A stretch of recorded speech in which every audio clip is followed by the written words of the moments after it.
السلام عليكم ورحمة الله وبركاته. الحمد لله والصلاة والسلام على رسول الله وعلى آله وصحبه ومن والاه أما بعد ይህ የዕለተ ረቡዕ ዙልሒጃ 6 1445 ልዩ የሐጅ መልእክት ነው። እጅግ በጣም አጠር ያለ ባጭሩ የሐጅ አደራረግን እንገልጽበት መልእክት ነው።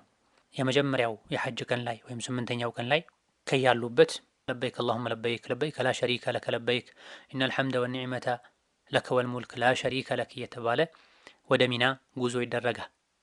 ሚና ተደርሶ ዙሁር፣ ዐስር፣ መግሪብ፣ ዒሻ የሚቀጥለው ቀን ፈጅርም ጭምር እዛው ይሰገዳል።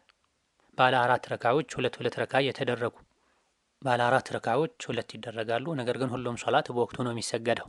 ከዛም የ9ኛው ቀን ፀሐይ ከወጣ በኋላ ወደ አረፋ ጉዞ ይደረጋል። ከሚና ተወጥቶ ወደ አረፋ ይኬዳል። አረፋ ተደርሶ አረፋ ክልል ውስጥ መሆንን ካረጋገጡ በኋላ እዛ ታርፎ ዙሁርና ዐስር ሁለት ረካ ተደርጎ ይሰገዳል። ዐስሩን ወደ ዙሁር አስጠግቶ በዙሁር ወቅት ሁለቱ መብሮች ይሰገዳሉ። ከዛ በኋላ ወደ ቂብላ በመዞር እስከ መግሪብ አካባቢ ድረስ እጅን ከፍ አድርጎ በማንሳት የተለያዩ ዱዓዎች ይደረጋሉ። ትልቁ የዱዓ ቀን ነው አረፋ። ሲደክሙ ከማረፍ ውጪ በሌላ ነገር መዘናጋት አግባብ አይደለም። ነቢዩ ሰላቱ ወሰላም ቀኑን ሙሉ በዱዓ እያሳለፉ ግመላቸው ላይ ሆነው ዱዓ ያደረጉ የግመላቸው የልጓሙ ገመድ ከእጃቸው አምልጧቸው እሱን ለማንሳት እንኳ ሁለት እጃቸውን አላወረዱም። አንድ እጃቸውን እንዳነሱት ዱዓ እያደረጉ በሌላኛው በአንደኛው እጃቸው ነው ገመዱን ያነሱትና ባልባሌ ነገሮች መዘናጋት፣ በስልክ በፎቶ መጠመድ አግባብ አይደለም። ከደከሙ ዝክር ያሉ አረፍ ብሎ ዳግም ወደ ዱዓ መመለስ እንጂ በወሬ መጠመድ፣ የተለያዩ ማላያኒ የማይረቡ ነገሮች ውስጥ መግባት አግባብ አይደለም። አረፋ ላይ ተውሎ ልክ ፀሐይ ስትጠልቅ ወደ ሙዝደሊፋ ይካሄዳል። ሙዝደሊፋ እንደተደረሰ መግሪብን 3 ረክዓ፣ ዒሻን 2 ረክዓ ተደርጎ እንደተደረሰ ይሰገዳል። መንገድ ላይ ዘሕማ ኖሮ በጊዜ ሙዝደሊፋ ደርሶ መስገድ ካልተቻለ የዒሻ ወቅትም ያልፋል ከተባለ ለምሳሌ እኩለ ሌሊት ሳይሆን ሙዝደሊፋ አልደርስም ያለ ሰው መንገድ ላይ ሊሰግድ ይችላል። መግሪቡንም ዒሻውንም አንድ ላይ አድርጎ በጊዜ የደረሰ ሰው እንደደረሰ መግሪብና ዒሻን አንድ ላይ አድርጎ ይሰግዳል። ከዛ በኋላ እዛው ይታደራል ፈጅር ሶላት እስኪደርስ ድረስ። ፈጅር ሰዓቱ እንደደረሰ እዛው ተሰግዶ እስኪነጋጋ ድረስ ዱዓ ዚክር የተደረገ እዛው ይቆያል። መንጋት ሲጀምር ፀሐይ ከመውጣቷ በፊት ዳግም ወደ ሚና ጉዞ ይደረጋል።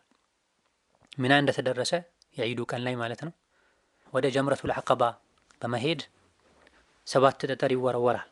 ከእያንዳንዱ ጠጠር ጋር አላሁ አክበር አላሁ አክበር እየተባለ አከታትሎ 7 ጠጠር ይወረወራል ጀምረቱል ዐቀባ ላይ። በዚህ ዕለት ጠጠር የሚወረወርበት ብቸኛው ቦታ ነው። የዒድ ቀን ላይ አንድ ቦታ ላይ ብቻ ነው 7 ጠጠሮች የሚወረወሩት። ከዛ በኋላ እርድ ያለበት ሰው ያርዳል፣ የሌለበት ሰው ፀጉሩን ይላጫል ወይም ያሳጥራል። ሴቶች ከሆኑ በትንሹ የአመልካች ጣታቸውን የላይኛውን ጫፍ ከላይኛው መገጣጠሚያ እስከ ጥፍር ጫፍ ድረስ የሚያክል ከሁሉም የፀጉራቸው ክፍል ይቆርጣሉ። ወንዶች ቢላጩ መልካም፣ ያልቻለ ሰው ከሙሉ ፀጉሩን ካሳጠረ ይበቃዋል።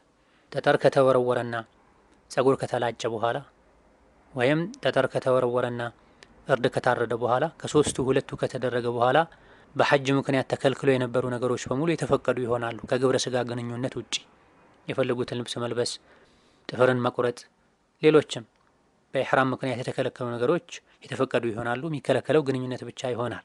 ከዛ በኋላ ወደ መካ በመሄድ ከካዕባ ዙሪያ ጠዋፍ ይደረጋል። ይሄ ትልቁ ጠዋፍ ነው። ጠዋፉል ኢፋዳ፣ ጠዋፉ ዚያራ፣ ጠዋፉል ሐጅ መባል ይታወቃል። ከዛ በኋላ በሶፋና መርዋ መሃል ሰዓይ ይደረጋል። ከዛ በፊት ተደርጎ ካልሆነ በዚህ በ10ኛው ቀን መካ ሄዶ ጠዋፈል ኢፋዳውንም ጭምር ያደረገ ሰው የተከለከሉ ነገሮች በሙሉ ግብረ ስጋ ግንኙነትም ጭምር የተፈቀደ ይሆናል። ይሄኛውን ጠዋፍ 10ኛው ቀን የዒድ ቀን ከሚና ተመልሶ ወዲያው ማድረጉ ግዴታ አይደለም። የፈለገ ሰው ማቆየት ይችላል። ነገር ግን ይህ ጠዋፍ እስካልተደረገ ድረስ ባልና ሚስት ግንኙነት ማድረግ አይችሉም። በዚህ ቀን ቀጥታ ሄዶ ያደረገ ሰው የተከለከሉ ነገሮች በሙሉ ይፈቀዱለታል። ማቆየት የፈለገ ሰው ሚና ላይ ቀጣይ ያሉ ጠጠር የሚወረወርባቸው ቀናቶችን አጠናቆ አንድ ላይ ወደ መካ ሲመለስ ማድረግም ይችላል። በ10ኛው ቀን ወደ ካዕባ መካ በመዝለቅ ጧፍ ተደርጎ ሳዒ ተደርጎ ከተቻለ እዛው ዙህር ተሰግዶ ዘምዘም ተጠጥቶ ወደ ሚና በመመለስ የዒድ ቀን እዛ ይታደራል። በማግስቱ 11ኛው ቀን ላይ ማለት ነው 3 ጉድጓዶች ላይ 7 ጠጠር ይወረወራል።